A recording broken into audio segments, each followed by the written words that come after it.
Hey y'all, I'm Dan Hamilton, Marine Corps veteran and host of the Next Gen Warrior Show. As always, the Next Gen Warrior Show is brought to you by Chairman George P. Bush and our dedicated staff at the Texas Veterans Land Board. If you are new to the Next Gen Warrior program, thank you so much for joining us.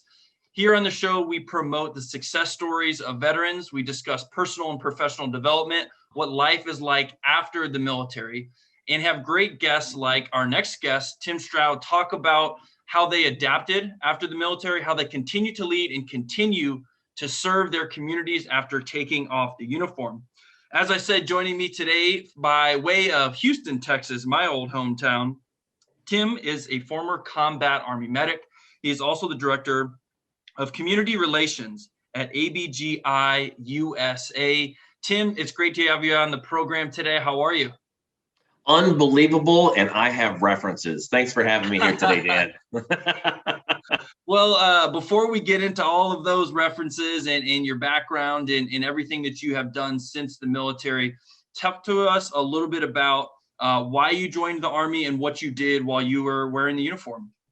You've got it. And first of all, I hate to correct you, but it wasn't combat medic. It's combat medic. Oh, there it is. Okay. There we go. You know, when you go through boot camp and advanced individual training, they install all this dogma in you, but it's for camaraderie and leadership. And, you know, years later, you still remember it, right? It's true. It never really leaves the hard drive. And that's great news. And I never thought I would join the military, much less follow my father's footsteps, because now I'm a third generation veteran. But my father served in the United States Army as a military police officer. And after being deployed to Vietnam, he came back home and decided to serve his community as a police officer. It's early 70s, and he's a little bit of an entrepreneur, so he's got a construction company going on as well. Sadly, 18 months into his service in the community, he was killed in the line of duty, and I was 5 years old. I remember seeing my dad on the TV, and I was so excited, but no one else shared my excitement, and finally, it sunk into my 5-year-old brain that my dad wasn't coming back home. And so Mom kind of spiraled, and she sought out some help, and it wasn't there. So she turned to addiction for a while. That she had turned to alcohol, but through some great counseling, she overcame that. And we moved to a small farming community. And that's where I learned a lot of my values. Ever since I could push a lawnmower, I went out and worked. I mean, we're under the auspice that you kill what you eat. Yeah. And so I mowed lawns. And then when I was 14, I got to work in the fields, and I loved it. And my friends were like, what? Because at 6 o'clock. I was going to say, yeah, for a 14-year-old, you probably don't hear that very often, huh? They wouldn't go out and mow the yard and get your hands dirty. Right. Not today. And it was back in the day before cell phones, heck, back in the day before internet. But in the summer, they would pick you up at 6 p.m. or 6 a.m. and you'd work for 12 hours, and they'd drop you off. We'd ride in the back of a truck. And I was I was the only white guy that lasted more than 3 days, but I loved it. And so I did that for 2 seasons. And then after high school, went to college. And when Mom got sick with cancer, I kind of lost interest in my education. And I should have used that as a springboard to go even higher, but I didn't. And it really pulled on me. And after she passed away, I went through a period of, I wasn't that positive. And at 27, I decided I needed some direction and some discipline. Let me just tell you, those drill sergeants at Fort Leonard Wood, Missouri, they were happy to give it to me. They were just waiting to give you a swift kick in the ass, huh? They're like, come on in, old man. I'm like, old man, I'm 27. But one of my battle buddies was 17. He had just graduated high school. And so that's where I needed to be. God put me in a place to where if you pray for patience, God doesn't just go sprinkle, sprinkle, sprinkle, and you get it. He puts you through the grinder to really make sure that you learn your lesson. You got it. And I welcomed that lesson. And from there, I went on to be a combat medic, and with stationed over in Germany and deployments to Kosovo, and then back to Fort Hood, where I deployed to Kuwait and Iraq under Operation Iraqi Freedom.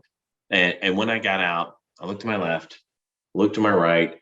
there was none of my brothers and sisters that had transitioned out of the 4th Infantry Division because I was stop lost. I was the first one out after the war. And that's when I knew I was not in a position to achieve success by myself. So that's when I sought out a mentor. And did you do the same thing when you got out? I didn't directly find a mentor. It took me about a couple, maybe 2 or 3 years to find an Okay. organization. And the organization essentially became my mentor. So my mentor was Ben Armstrong, Jeremiah Gunnarsson at the Student Veteran Association of UT, as well as the Clements Center for National Security. So it was those like grouping of people that helped mentor me. Anyway, and you brought up the SVA, great organization, and me joining back up with them. That was my tribe, and I'm sure similar for you. Yes. I found that parallel with so many of my brothers and sisters to seek education to move forward. And I finished my bachelor's, and then I finished my master's, and then I spurred others, to do the same thing. And a lot of that had to do with my mentorship with Paul J. Meyer, because I was getting ready to deploy to Iraq. And I was like, let me dig the well before I'm thirsty. And that's what my grandfather taught me. So I wrote a letter to this billionaire, and he mentored 3 of the presidents, hung out with Ross Perot and Drayton McClain. And I was like, I need to know this guy. He was prior military. So I wrote him a letter and simply stated, "Dear Paul J. Meyer, I'm Tim Stroud. I'm sergeant at Fort Hood, Texas. I'm getting ready to deploy to Iraq under Operation Iraqi Freedom. I'm looking for some assistance when I get back to help support my fellow veterans. And please make yourself available between the hours of 1 and 2 p.m. on Wednesday, and I'll give you a call." Kind of brass and brazen, I'm pushing. But I called at 1 o'clock on Wednesday. "Hi, this is Tim Stroud. I'm calling for Paul J. Meyer." And she's like, "Linda Peterson, Paul J. Meyer's office." And I was like, "Ma'am, could you, Mr. Myers expecting my call. Would you go ahead and put me through, please?" "Well, he got my letter. He should have been expecting my call, right?" And she's like, "Oh, is this that sergeant from Fort Hood?" I said, "Yes, ma'am. If you would, I know his time is valuable. Could you go ahead and put me through, please?" And she's like, "Oh, he's not here." And I was like, "Oh, man." You're like, maybe "Are you kidding me? I wrote the letter. He should be waiting for me. I need to talk with him. We got a lot to catch up on. We don't have a lot of time." Right. And she's like, "Oh, he's at his office in the Cayman Islands." And I'm like, "Oh, I was like, Miss Peterson, how bad is this phone call going?" And she started laughing, which is a good sign. And because it wasn't, one of those Disney evil woman laughs, a cackle. She was laughing, and she's like, "Tim, just relax." She's like, "My son is in special forces, and I've worked for Paul for 23 years. I faxed him your letter down to the Caymans, and you're the first person he's going to meet with upon his return." Wow. And this guy, I thought he was going to be so pompous and arrogant, one of the most loving, God-driven men. And that's the man who helped get me back on track after the military and show me firsthand how servant leadership will help lift up others and make you an amazing person to work with. So can I ask you about that foresight? Because I think that there's a lot of people who serve in the military, and I, being one of those, did not have the foresight to dig the well before you need the water. That's what I hope this show provides for those who are still on active duty, who are thinking about getting out of the military, so that they hear stories like yours, so they start digging the well before they get out, and they can prep themselves, at least mentally, to see the road that you took and the road that you built for yourself. So what was it about either your mental makeup or how you were raised or the story that you told, about your grandfather, that made you think, okay, at some point this military service is going to be finite, and I'm going to need programs and resources. I'm going to need relationships, because in my mind, that was neither here nor there. And I would think that there's probably a lot of other folks in the armed services who think kind of like me. What would your advice be to them to take the approach that you took? One of the things that I learned is work towards your strengths. Find out what you're amazing at and refine those skills. I mean, it has to also be included with a passion of yours. When you wake up or you're doing an activity and you think about, I'm going to do that. If that sparks already, you've got that adrenaline and all the chemicals in your body, and it's making that amazing cocktail where your endorphins kick in. You're like, yes, I want to do that. Do that. find out what it is. And for me, it was connecting people and helping them become successful.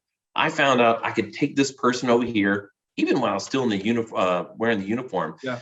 I was working with dental and medical and supply, but I knew how to connect those people together to make their lives easier and mine in the process. Well, civilian life is not that much different, and people still need those connectors.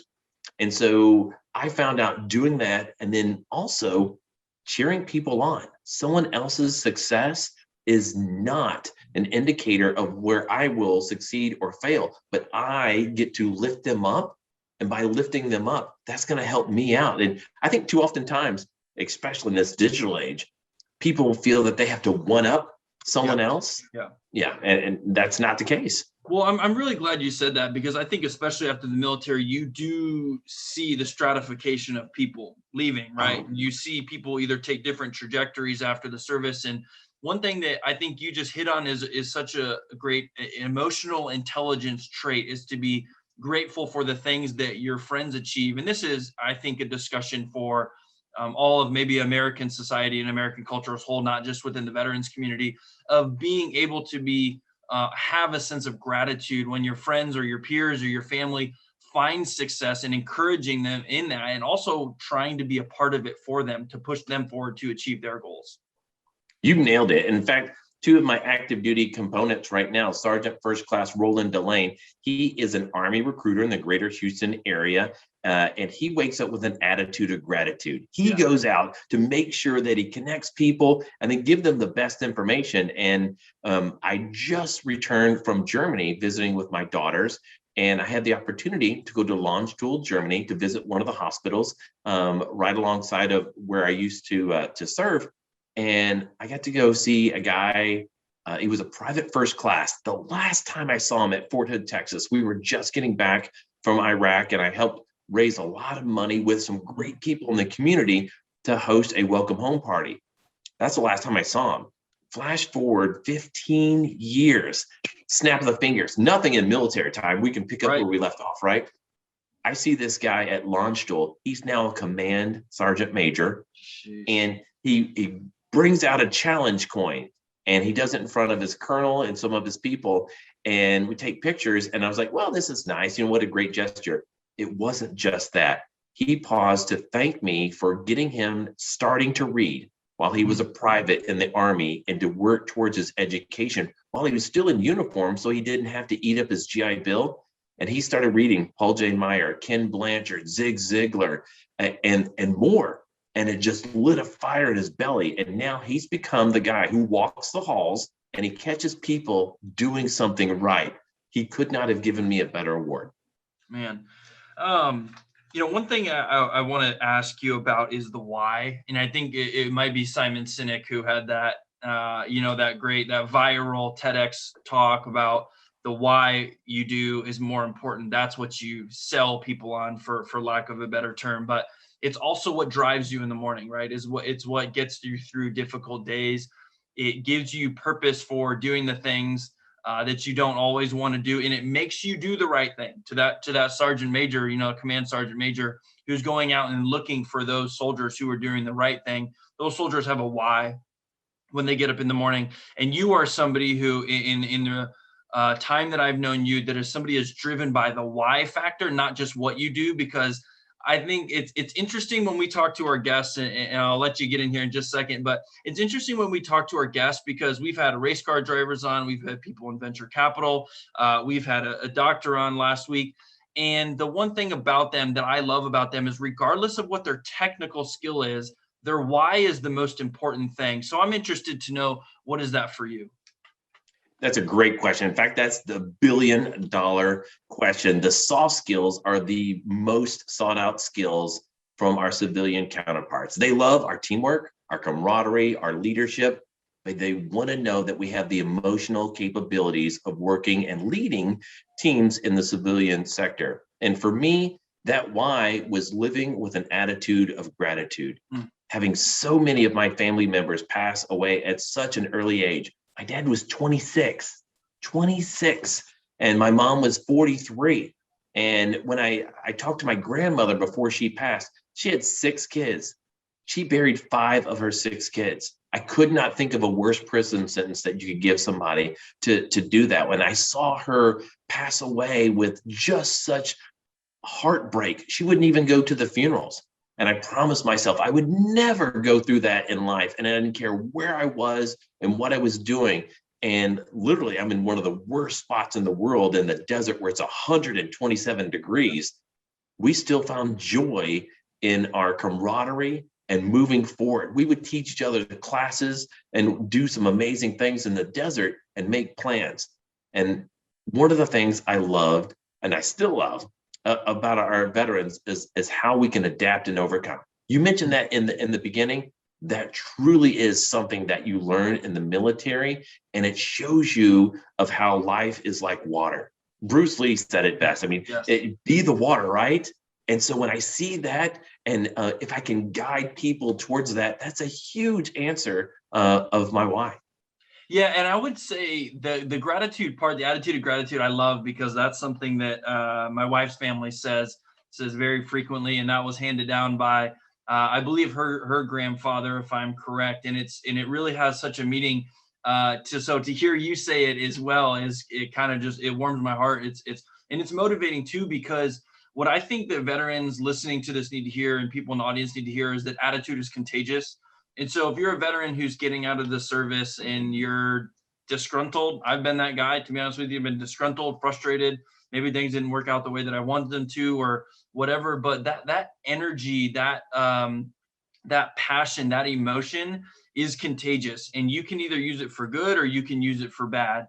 And I think you're a really critical example of being able to experience something extremely traumatic, the death of your father and then the death of your mother, and then having that ability to channel it, process it, and then almost have a healthy outcome.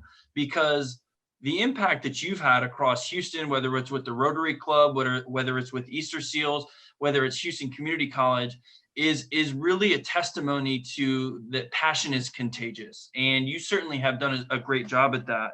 And I want to ask you to speak to some of those tangible things that you have done in the community. And I guess we'll start with Easter Seals. I know we could go a few different directions there, but tell us about kind of the places that you found yourself in the military after the service, after the service, and how that attitude of gratitude served you in those different organizations. You've got it, Dan. I'm going to twist it around, and I'm going to start with the first organization, and then I'll end with Easter Seals, if that's okay. When I got out, I rolled up my sleeves. Paul told me to get involved with the Chamber of Commerce, Toastmasters, and with Rotary. So I did all 3 of those, and I quickly found myself in a position to where I wanted to help out those that supported the police department, because we grew up in my grandmother's basement after my dad passed away. So with Paul's, I call it ictus. It's like the ictus of moving forward. He helped propel me to start that organization, and we call it KPD LEAF, the Killeen Police Department Law Enforcement Assistance Fund. And to date, we've not only received but donated over $1.5 million for police officers, staff members, and their families in their time of need. And that transitioned into TexVet. And it was it was created by Dr. Kotrala. She was at the VA, a brilliant person. She said, there are so many organizations, let's bring them together under one roof so we can vet those resources and make sure it goes out to active duty veterans and their family members in their time of need. And so I took on that monumental task, and we did that through Texas A&M Health Science Center. And one of the governors gave us $1.6 million to kick that off. And we hit the ground running, and we did so many great things. And from there, I got connected to the Mission Continues. I found out what the Red Cross could do. We helped start a female organization, Grace After Fire. Yes. We gave them housing and information and a place to start. And Stephanie Moles did a great job with that. And it's made several transitions from there. And now it's actually housed out of Houston to Camp Shield, Camp Hope.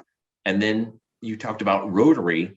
We started a Rotary Club for veterans and patriots with that focus right there to make sure you're doing something amazing. That's one of the fun things that Paul taught me, is that, Tim, you could take the ambient lighting that's running in the incandescent bulbs and you can light a room, or you can harness that power and into the point of a laser. and you can cut through concrete and steel. And so that's what I want to make sure when I work with an organization that we're laser focused on what we're doing. And Elise Hoff and her team at Easter Seals of Greater Houston, that's what they do. They are funded through the community, some state, some federal, but they're looking for philanthropic people that want to make sure that their donation goes to a good place. And they're good stewards of that donation. And one of the programs that I helped build upon, because they had already built it, and I came to the table with some great ideas and some direction. And I think they're at 13 people on that team now. It includes a full service dog program to where a veteran, when they come out, it can help bless their lives. And they usually do 2 dogs per year. This last year was 3. But the year before last, teamed up with the Texas VFW and gave away 20 dogs that year. I mean, what a great feel. I just got goosebumps. That's awesome. I know. That's incredible. And so I'm proud to work with a company that allows me the levity to go out into the community and help people focus on what brings them passion and joy. Because just about everybody, if you give them the opportunity, they'll roll up their sleeves and they'll donate their time, their talent, or their treasures to help out someone else. And I love that, because when we do, we help train the next generation of leaders. We improve their emotional quotient. We make sure that we live in a better community. And it's too often in times that the media and social media drags us one way or another instead of uniting us. Yeah, well, I appreciate you being the glue in your community and bringing people together. And that's what I always try to, encourage our veterans when you come back is, look, you have, whether I felt like I earned it or not, there was a sense of respect and admiration for my military service. I just remember thinking, like, I hope I can live up to that, right? Like, I hope that I can return. I could sense the gratitude from the people that I would talk to after your military service. And I was like, I hope I can use this. I hope I can be a force multiplier. And that is certainly what you have done. But one thing that is sticking in my head is, how do you make the most of your day? Because when you are managing these different skills and you're managing different organizations and you're helping start different organizations, and you're also seeing, to some degree, you're seeing other people struggle, and you're watching other veterans come back, maybe have a more difficult time, or you're seeing people come get resources, which is certainly encouraging. But how do you manage yourself? How do you manage your day to get the most out of yourself, to prepare you to really be that glue in your community? That is one of the best questions that I've received, and it goes back to Paul J. Meyer. I was just talking with Bob Gephardt and Bill Palco, both veterans at Rotary, about this story, because when I got out of the military and I'm talking with Paul, he's like, "Hey, Tim, won't you come in here?" And I got a limited amount of time with him each month during one of those sessions. He's like, "Tim, I want you to come in here and I want you to help me find one day on the calendar." So he starts flipping through the calendar. He's like, "Look closely, help me find it." And I'm looking, I don't see it. He gets all the way to the end. I said, "All right, Paul, were we looking for a birthday, an anniversary?" He owned 33 companies at the time. And I said, "Are you looking for a ribbon cutting for one of your companies?" He's like, "No, Tim, help me out. You said you were going to help." So he starts flipping through the calendar, help me find one day. And Linda Peterson walked by. She's laughing her butt off. And I didn't hear a joke, which meant I'm the joke. You were the butt of the joke. All right. Yeah, exactly. I'm like, "Tap the brakes, Paul. What's going on?" He's like, "Tim, you keep telling me one day you are going to start a charity organization in your dad's name." He's like, "I don't see one day on the calendar." And I was like, "Oh, man." And he just really got me. He's like, "Today, is it going to be just another day, or is today going to be day one?" I was like, "Day one." He's like, "Great. How much time are you going to put into your effort?" And I was like, "I can put in 10 to 20 hours a week." He's like, "That's great." And he said, I need you to mark it on your calendar." And he taught me to own my time on the calendar. He taught me to block out time on my calendar. And he was old school. He had the hand turned page. Yeah, you got it. Yes, that's right. And now it's transitioned into digital. He's like, and he had highlighters and markers and fancy pens and all that stuff. He would color code his calendar. Well, I did that and I mind mapped and did all that stuff. But now I put it into my Google Calendar and I color code it. So yellow is an activity, red is a travel time because I can't use that time. And then I look at green, that's a money appointment, whether it's for work or whatever. And then orange for me is a challenge. It's a bright, vibrant color. That's when I'm volunteering. So I can immediately look at my calendar and see how my time is spent. And one of my buddies looked at my calendar when we were at my computer and he starts laughing. And I was like, what's so funny? He's like, well, Tim, looks like you got out your crayons. You weren't a Marine, but you could be one of ours. Yeah, and I was like, well, that's funny. I was like, but what are you really laughing at? He's like, you schedule time with your daughters. And I was like, yeah, of course I do. I've got my workout, my prayer time, and all that good stuff on there. And I was like, if it's important, I put it on there. And he's like, yeah, but you schedule time with your daughters. I said, yes, everything of importance is on my calendar. I said, don't you schedule time with your family? And it hit him. If you don't schedule your time for what's important, somebody or something will come into your life and fill that time. So make sure you're diligent. We only have so much time. And Paul told me 2 weeks before he passed away, at this point, he's worth about $2.5 billion. And I just presented him a flag that we flew over in Iraq for him. He's crying, I'm crying. I just wanted to see my friend again. I mean, the closest thing I ever had to a father, because I really didn't have time to know my dad. And he's like, Tim, if I could take every dollar that I currently have, he's like, I would like to buy one healthy year. He's like, mind your time. What do you think? What would your advice to a veteran be who doesn't have that sense of gratitude or feels frustrated or can't get their self organized or motivated, right? And they just keep maybe tripping over a stumbling block. Maybe it's been a couple years and they don't have that tight knit circle and they don't have that mentor that they've been hopefully trying to find after the military.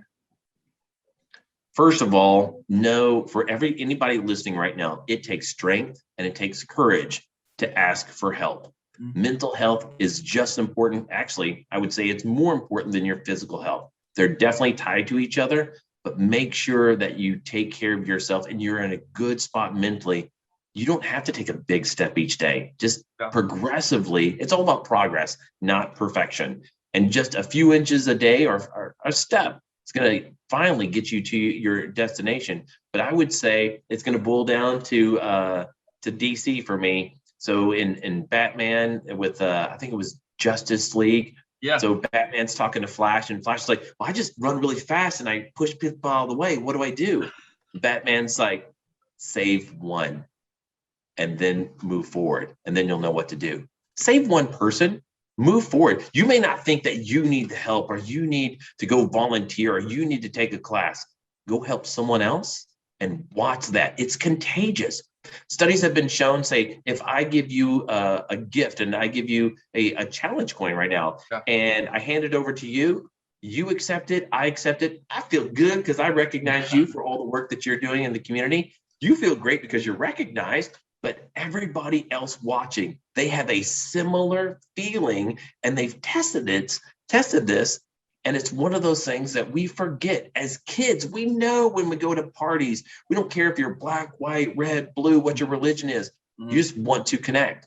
Remember, one of the biggest fallacies that we're ever taught is that we're not connected. So move forward, help one, and you're going to definitely help yourself in the process. Awesome. That's great advice, Tim. And I know we've covered quite a bit of ground here today, but is there, maybe one last piece of advice that you would like to provide our audience, or maybe a word that you would like to leave them with today? One of the things that I learned on my journey, if God's on your side, don't dream small. Well, Tim, I think that's a great place to leave it. And I want to thank you for being the glue in your community. And one thing that always inspires me is talking with people like yourself who are lifting up the community around you, who are finding ways to use their talents and to use their emotional intelligence, professional intelligence, tangible skills, intangible skills, technical skills, wrapping them all up and then figuring out how to make the lives of people around them better. So thank you for being such a great example for the veterans community and for the people of Houston. Thanks for being on the program with us today. Thank you, Dan. Absolutely. And thank you, our audience, for joining once again the Next Gen Warrior Show. We would love for you to follow along on your favorite podcasting website or social media at Voices of Vets. Help share these stories so that the veterans community and active duty community can have a roadmap for what a healthy transition out of the military looks like and how to continue to lead and serve after they take off the uniform. Until next time, my name is Dan Hamilton. We'll see you next week. Follow us on Instagram at Voices of Vets, on Twitter at Voice of Veterans, and on Facebook at facebook.com/Voices of Veterans. To hear more, please visit voicesofveterans.org. Join us in sharing the success stories of Texas veterans. Thank you for joining us for the Next Gen Warrior podcast.